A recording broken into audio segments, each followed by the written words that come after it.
Nuclear reactor. It is a device in which chain reaction is controlled as well as solo neutrons are produced. We know during fission process chain reaction takes place. That chain reaction can be controlled by using neutron absorbers like boron cadmium rods, and the speed of the neutrons produced can be decreased by using moderators like heavy water, graphite. Like this, it serves two purposes. One is in controlling chain reaction, the other one is in slowing down the fast neutrons produced during fission process. We can produce a large amount of energy in a fraction of a second using this device. With a nuclear reactor, we can produce large amount of energy in a fraction of a second by the fission process. The working of a nuclear reactor is defined with a quantity called neutron multiplication factor K. Neutron multiplication factor K. It can be defined as the number of neutrons available in the present generation to the number of neutrons present in the fission process. The number of neutrons available in the present generation to the number of neutrons present in the fission process. In the chain reaction, we have seen for one neutron, 3 neutrons are produced during the fission of one uranium atom. So there, if only one neutron is participating, then it is K value is 3. If 3 neutrons are participating and 9 neutrons are produced, then also the fission multiplication factor is 3. So the number of neutrons presently available to the number of neutrons that are present in the fission process is termed as multiplication factor. If the value of K is less than 1, the process is called subcritical state. Subcritical state is if K is less than 1. If K is equal to 1, the process is called critical state. The process is named critical if K is equal to 1. If K is greater than 1, the process is called supercritical state. Supercritical state if K is greater than 1. Inside a chamber, fuel is placed at some distance in the form of some cans or so, and they will be separated by moderators like graphite blocks, and the control rods will be placed in the gaps between moderators, and then this entire system will be covered with a concrete wall,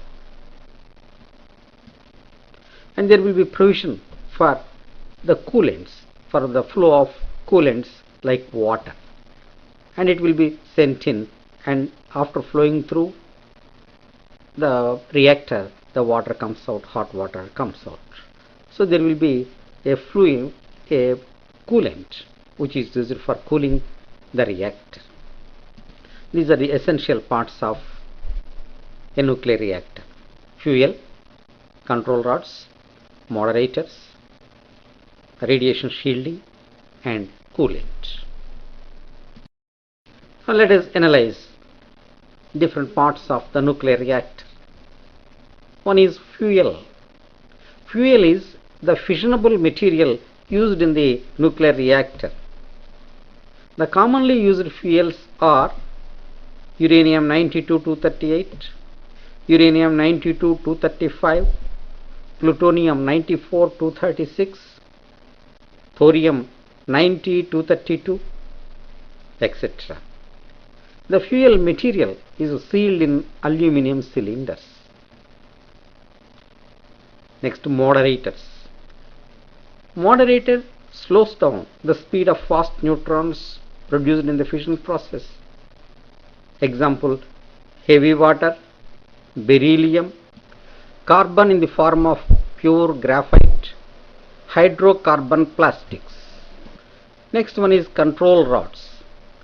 The material of these rods absorbs the neutrons and thereby controls the fission process. controls the chain reaction.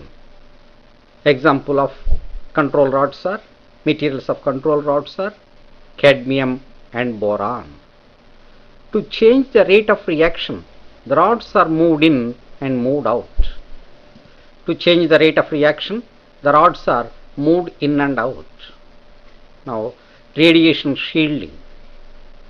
Radiation comes out of this nuclear reactor. To prevent it coming out of the reactor, lead blocks or concrete walls of thickness 10 meters are used for shielding this nuclear reactor. Next one is coolant. It is a substance used to absorb the heat generated in the nuclear reactor. Coolant is a material which absorbs the heat produced in the nuclear reactor. Generally, it is water that is circulated in the nuclear reactor. Radioisotopes and their uses. The substances that exhibit radioactivity after artificial transmutation are called radioisotopes.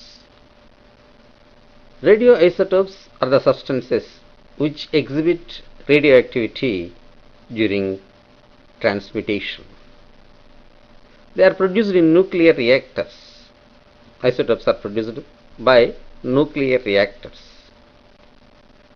Radioisotopes are used in agriculture, medicine, engineering and industry. Now let us list out one by one. In medicine, radioiodine is used, which has a half-life period of 8 days. Moreover, radioiodine decays by emitting beta radiation. This beta radiation is used in determining the activity and functioning of thyroid gland. For determining activity and functioning of thyroid gland, beta rays are used. By determining the emitted radiation from a mixture of radioisotopes and organic dyes, the size and location of brain tumor is determined. The size and location of brain tumor is determined from the radiation emitted from a mixture of radioisotope and organic dyes. Conjunction in blood circulation can be detected using radiosodium. By using radiosodium, conjunction in blood circulation can be detected. Leukemia is found to respond for the treatment by radiation from radioisotopes of phosphorus. Leukemia, it found to be responding to the radiation emitted from radioisotopes of phosphorus. These are the uses of medical uses of radioisotopes. In agriculture, we can determine the extent to which plants can absorb phosphorus from fertilizers. The extent of absorption of phosphorus from fertilizers can be estimated by mixing radiophosphorus in the fertilizers. By mixing radiophosphorus in the fertilizers, we can determine the extent to which plants can absorb phosphorus from fertilizers. We can estimate the ratio of concentration of C14 to C12 and thereby determine the age of a fossil. This is called carbon dating. By determining the ratio of C14 to C12 in a fossil, we can estimate its age. This is known as carbon dating. Using radiocarbon dating, the time of death of an organism can be determined. The time of death of organism can be determined by carbon dating. We can also determine the age of old paintings and the age of objects found in excavations, etc.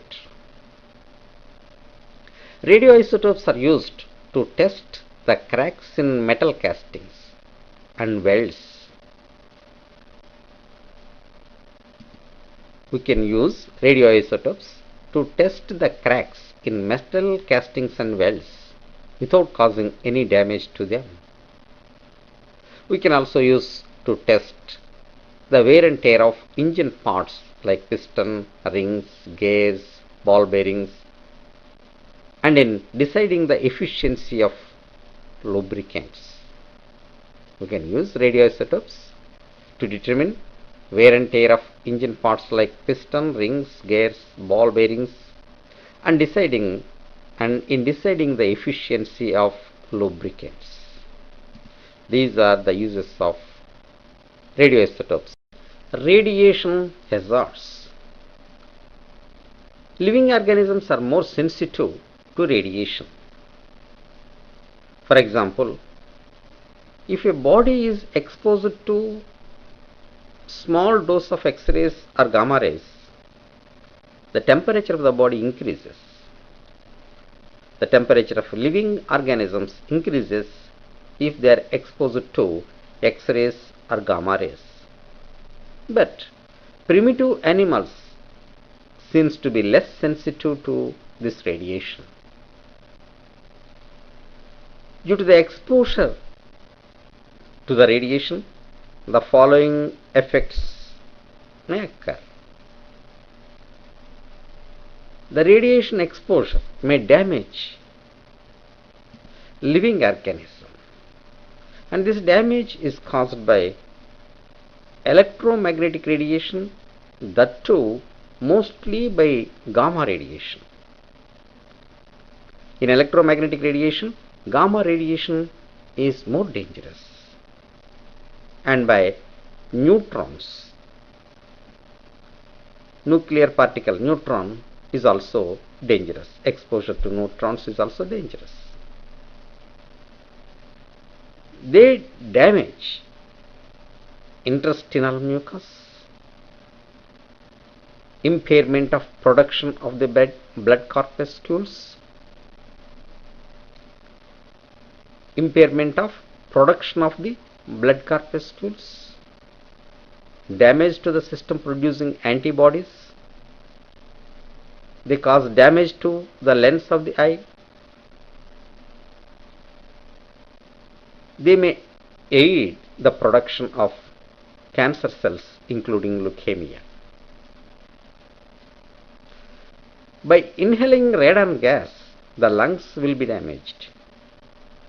By swallowing radioiodine, the thyroid glands will be damaged. Alpha radiation is less harmful since penetrating power is less. Gamma radiation and neutrons are more dangerous as they have got highest penetrating power. Growing organisms are more sensitive than adult organisms. So, children are more susceptible to radiation hazards. Radiation can cause genetic mutations. These are the effects of radiations. Measures needed to protect from radiation hazards. Generally, lead shielding will be done. People working near X-rays, gamma rays, they should wear invariably lead shielding, lead aprons. Shields of lead blocks and concrete walls of thickness 10 meters are used to prevent radiation coming out of the nuclear reactors. So that is a protective measurement. Human beings can get exposed to certain level of radiation called tolerance dose. Human beings can get exposed to certain level of radiation called tolerance dose. These levels are published by International Commission of Radiation Protection, ICRP. Maximum amount of radio elements acceptable within a human body are also pulsed. So we can test for these levels in drinking water and in surrounding air to protect ourselves from the radiation hazards. To prevent radiation hazards from the fission products in nuclear reactor, they are kept in steel storage containers.